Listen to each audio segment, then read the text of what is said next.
Speaking of board members and volunteers, can I please just have every board member and volunteer stand up for just like 1 second? These people right here are absolutely amazing in our community. Thank you so much, not only for Kids Foundation, but for many of the organizations in Gillette and Campbell County. We are truly a better community because of them.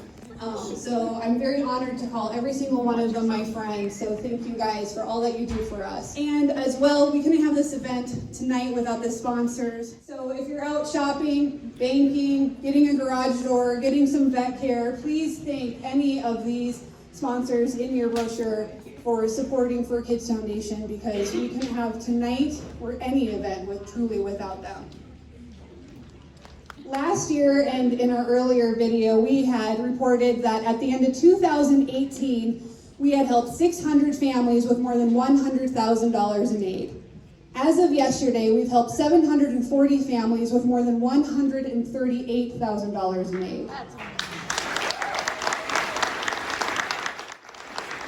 To give some perspective of our growth, in 2013, our first full year as an organization, we received 29 applications and provided families with $4,600 in aid.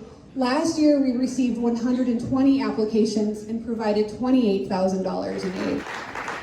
I have been on the applications committee since our inception. This committee works with the families seeking assistance. We work with them and help them complete their applications, learn more about them and their situations, and determine ways that we can help them. For the last 5 years, I've shared this responsibility with our volunteer and past board member, Linda Tuffison. If you were to ask Linda and I to share our most memorable families or situations, there wouldn't be a lot of overlap, but there would be one, and that's Dosey, a now 10-year-old beautiful pit bull. In 2018, when many of our friends and neighbors were navigating layoffs and cutbacks, Dosey's dad was laid off. Shortly after he was laid off, Dosey started to show signs that she wasn't feeling well. She wasn't eating or drinking, and she was acting lethargic. Her vet determined that she likely had an autoimmune disorder and would need to stay at the clinic for an undetermined amount of time. Dosey and her dad live in Wright, and her dad drove to town every day to be by her side. Dosey's dad hand-fed her so she could gain strength and get her energy back. After a few days, she was making improvements, and a treatment plan was created, and Dosey was able to go home.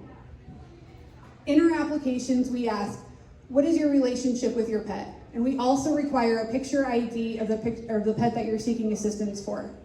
Dosey's dad wrote, Dosey's my best friend. She's been with me since a puppy, and we do everything together. He sent us 12 pictures and a note saying that he could send more if needed. About a year ago, I had reached out to Dosey's dad for an update, and he told me that Dosey was still doing well despite her autoimmune disorder. However, she had recently been diagnosed with lymphoma. Dosey's dad was committed to continue to do as much as he could for his best friend to give her the best life imaginable. A few weeks ago, Linda and I were discussing which case to feature during tonight's event, and Dosey and her dad were immediately brought up. But I was hesitant to reach out because I knew how limited my time was with my dog Morgan when she was diagnosed with cancer, with lymphoma, and I didn't want to open any new wounds with Dosey's dad. And as if he was reading our minds, a few days later, we got this message from him. Dosey was given a terminal lymphoma diagnosis almost 1.5 years ago. The vet gave us 1 to 2 months. She's still so happy and healthy. Thank you guys for everything you've done for us. Dosey is the sweetest dog on earth and my best friend. Dosey is still here by her dad's side because he was in her corner fighting with her every day to help her get better.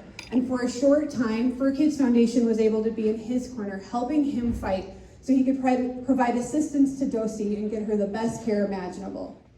To many, emergency veterinary care costs aren't going to break the bank, and others are able to maintain an emergency fund for such events. But to some, circumstances have made an unexpected vet visit completely unimaginable. And For Kids Foundation is here to help our friends and neighbors provide emergency care for their pets when they need it the most. And because of your support, you are also in the corners of all of these 740 families and their pets, helping them when sometimes their life is just at their lowest and they don't know what else to do. So thank you for your continued support, and thank you for helping your friends, your family, your colleagues, and your neighbors.